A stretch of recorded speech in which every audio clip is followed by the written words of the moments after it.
आजचा सुविचार सनुसच्चरित सती प्रियतमा स्वामी प्रसादोन्मुख स्निग्धम मित्रम वंचक परिजनो निष्क्लेश मना आकारो रुचया स्थिरस्य विभो विद्यावदातम मुखम तुष्टिविष्टपहारिण दष्टदोर संप्राप्त। या श्लोकात मानवी सर्वोच्च सुख म्हणजे काय सांगितलं आहे? तो म्हणतो की ज्याच्या घरी सुसंस्कार सद्गुणी पुत्र आहे, जो आपल्या पतीवर नितांत प्रेम करणारी सती असलेली पत्नी आहे, ज्याच्यावर त्याच्या अधिपती राजा गुरु किंवा वशिष्ठ प्रसन्न आहेत, ज्याचे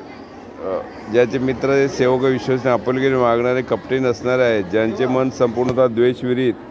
शांत व आनंदी आहे, ज्यांचे शरीर स्वरूप मोहक आहे, ज्यांच्याकडे स्थिर व संपत्तीपूर्ण जीवन आहे, ज्यांचे मुख विद्वत्तेने उजळलेले आहे, अशा व्यक्तीने मानवी जीवनातील परम सुख म्हणजेच मानवी रूपातच स्वर्ग प्राप्ती अनुभवलेली असते। जीवनात असे सर्वसामान्य परंतु महत्त्वाचे गुण जेव्हा एखाद्यावर असतात तेव्हा